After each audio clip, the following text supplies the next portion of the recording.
Hello, welcome back to the Bourbon Note. I'm Greg. I'm Ben. And today we're drinking whiskey on the Bourbon Note. Yeah, well, you know, we branch out sometimes.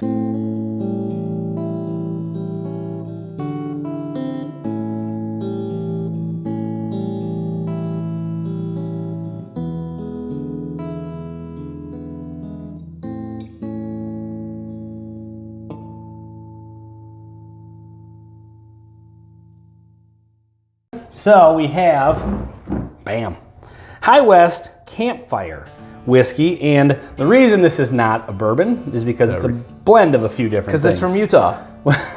No, actually, you can make bourbon anywhere in the United States. So this is a blend of straight rye, straight bourbon, and blended malt Scotch whiskey. So there's actually Scotch in this. So that's kind of intriguing. I've never... Scotch whiskey. So it's not just malted whiskey like Stranahan's. Yeah, no, it's not even an American single malt. It's actual This is Scotch. from Scotland. Yeah. The country. Yeah. So I've never had this one before, and you have not had this in a very long time. It's been quite a while. I did open it and tried it, but we're gonna do a review here. Yeah, so let's get into it. This should be interesting.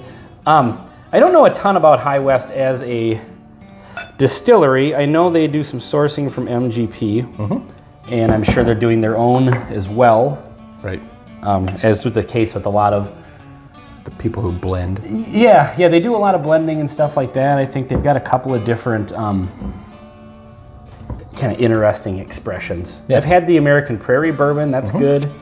That's the other one I have. Yeah. I haven't had the Burr Rye. Yeah, me neither. And I haven't had this one. So I've actually been wanting to try this one for quite a while, just because it just seems interesting to me, an interesting blend. Yep. So you got a rye, a bourbon, and a Scotch. I mean, walk into a bar. A rye, a bourbon, and a Scotch. Walk into a bar. Wow. That's like a... It's not bourbon. No. I'm mostly getting like Scotch notes, and I have not drank a lot of Scotch in a while. It's... Do you know what this is smelling like? It's like a Scotch with high rye content, which it's not a thing, but... it is, but... But I mean, it's, like I'm picking out the rye and the Scotch. And like Isla, kind of like a really peaty Scotch. Yeah, and I was... a high rye. I was wondering if this was peated. I'm not getting like a smoky note so much, but you get that medicinal note that you get in like an Isla Scotch.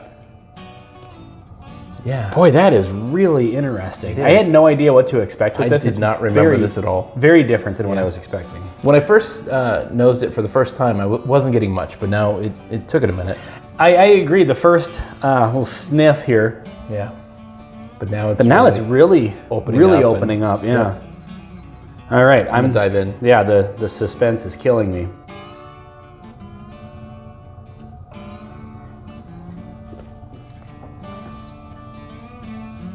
A lot of Scotch forward. Yeah, very, very Scotch in a good forward. way. And then the finish is rye. Yeah. I'm not pulling a lot of bourbon out of this. That's what I'm thinking. This is it's really good. I really like it. Yeah, this is interesting. Very interesting. Scotch then rye. Yeah.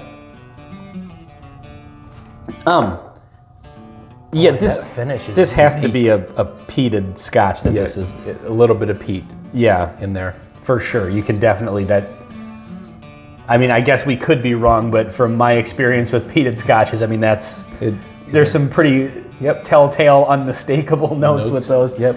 And this definitely has them. Wow, this is... Nothing bourbon-y, though. Yeah, no, I'm not getting any of the bourbon, but yeah, this is it's a rye Scotch, a rye Isla Scotch. And it's really good. It's really interesting. It's not an everyday drinker, though. Like, this is a special occasion kind of drink. At least for me. Like, I think if you like Isla Scotch, I suppose it's probably a daily, an easy daily one. We're more bourbon-minded people, but I like to explore with, Scotches and stuff like that. I just don't have a ton of experience with them. So for me, like, this is just very, very different than my everyday standard, go-to, which is bourbon. But yeah, this is definitely something to try for sure. And we've not drank a lot of ryes. We've had a few, and we're actually preparing to do a big rye flight because people keep referencing ryes, and so we picked up a bunch, and we're about to do a big flight. Yeah. get a little more experience in that. Yeah. Try to break out of just our bourbon. knowledge of bourbon. Yeah. But the finish on this is really unique, and it's got to be the rye, just really providing kind of a unique flavor profile. It has, finish. yeah, with that rye, like with high rye bourbons and even the rye whiskeys that I've had, kind of get that, it's of course got the spice, but it's kind of got that clove note to it as well. See, I'm getting a little bit of that with the rye, and I think it mixes well with the...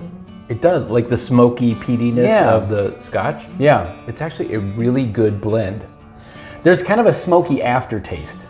Definitely. I don't get it so much right on the very, very front of the palate, but there's definitely some there. I'd be very interested to see where the Scotch came from. I would love to know more about you know, the blend. Yeah. I mean, it came from Scotland, we know that, but you know what the blend is, And there's got to be like, it sure feels like there's a very small amount of bourbon. Maybe to provide a little bit of sweetness. Yeah, it could be, because I mean, with what to me comes across as an Isla. Typically it's not sweet.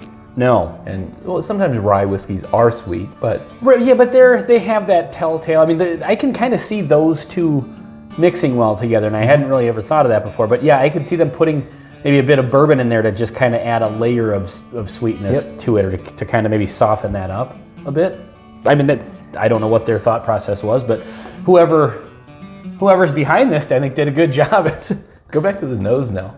Like it's so all rich. Scotch now. I just... Well, I'm getting this, like, I can only presume is a rye spice note. Yeah. It's really, really interesting. This is going back and forth for me. I just said it's all Scotch on the nose because it was for a second there, and then a couple more smells of it, and then I'm just getting tons of rye. I have to admit. And then now the Scotch is back. After several sips of it, I don't love it. I like it a lot. I think it's incredibly interesting, but I don't want to drink 2 glasses of it. Well, like you were saying, this is a special, unique thing. But that's also for you. You're a bourbon guy. Yep. You know, it's kind of like people who are all into Scotch like we are into bourbon. Yep. They have a bourbon, they're like, it's good, but I don't want this all the time. Yep. You totally know? agree. Yeah. Yeah, really interesting. What was the price point on this? Is this around 50 or something like that, or Maybe 45? No. Is it more than that? I think they're like 60. Let's say 60. Okay. I'm guessing a little bit. It's been quite a while. Okay. I think this falls into that category for me anyway, of like, this is a whiskey collector's whiskey. Agreed. In the sense that, not that it's rare or, you know, but it's a whole different kind of its own experience. And some people, we know a guy who really does not like bourbon, but he does like Scotch.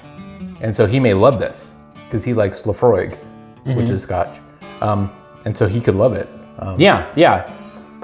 I think that, here's what I would say with this. You have to like Scotch to like this, because it has enough of that influence that if you don't like that, you're not going to like this. Right, yeah. Scotch is probably the dominant flavor profile, definitely. Yeah.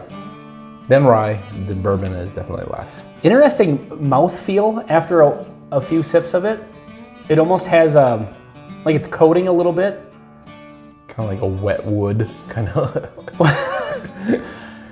I don't know. Campfire-y, kind of like. Oh yeah, you mean the flavor? Yeah.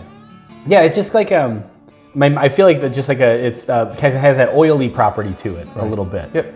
Which is usually good. I like that. You know, where it kind of coats the tongue a little bit and creates a good finish. Yeah. Because it hangs around. Yep. Almost has a little bit of sometimes when I get that, a little bit almost like a numbing effect. See, that I feel is the Scotch. Yeah. Or the Isla. The medicinal properties, influence. Yep. All right. Well, this is a very, very interesting whiskey. So anyway, this has been High West Campfire Whiskey on the Bourbon Note. I'm Ben. I'm Greg. Thanks for watching. Cheers.